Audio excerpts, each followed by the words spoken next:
चांद पर खरगोश। गंगा के किनारे एक वन में एक खरगोश रहता था।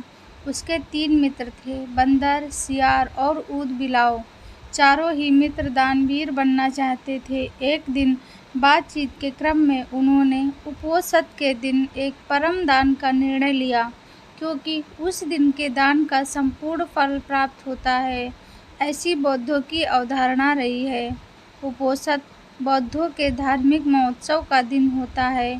जब उपोषद का दिन आया तो सुबह सवेरे सारे ही मित्र भोजन की तलाश में अपने अपने घरों से बाहर निकले घूमते हुए। ऊदबिलाव की नज़र जब गंगा तट पर रखी 7 लोहित मछलियों पर पड़ी तो वह उन्हें अपने घर ले आया।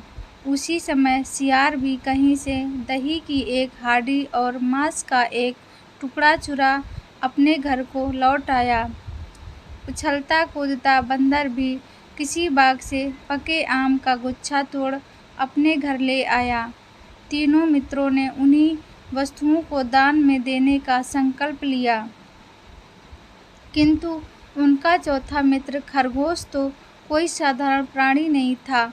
उसने सोचा, यदि वह अपने भोजन अर्थात घास पात का दान जो करे तो दान पाने वाले को शायद ही कुछ लाभ होगा। अतः उसने उपोषद के अवसर पर याचक को परम संतुष्ट करने के उद्देश्य से स्वयं को ही दान में देने का निर्णय लिया। उसके स्वयं के त्याग का निर्णय संपूर्ण ब्रह्मांड को दोलायमान करने लगा और शक के आसन को भी तप्त करने लगा। वैदिक परंपरा में शक को शक्र या इंद्र कहते हैं।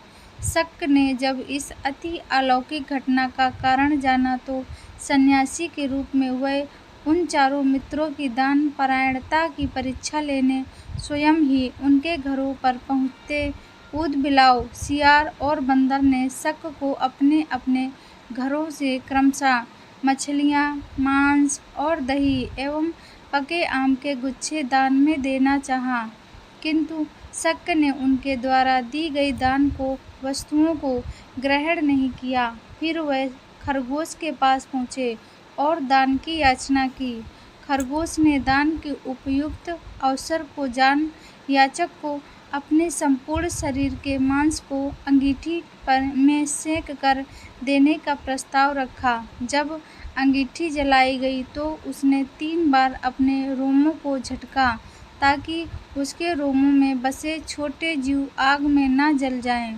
फिर वह बड़ी शालीनता के साथ जलती आग में कूद पड़ा। शक उसकी दानवीरता पर स्तब्ध हो उठे।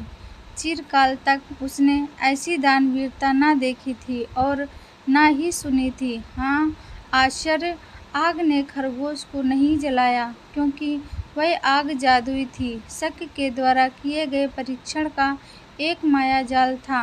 सम्मोहित शक ने तब खरगोश को प्रशस्ति गान किया और चांद के ही एक पर्वत को अपने हाथों से मसल चांद पर खरगोश का निशान बना दिया और कहा, जब तक इस चांद पर खरगोश का निशान रहेगा तब तक ही खरगोश जगत तुम्हारी दानवीरता को याद रखेगा।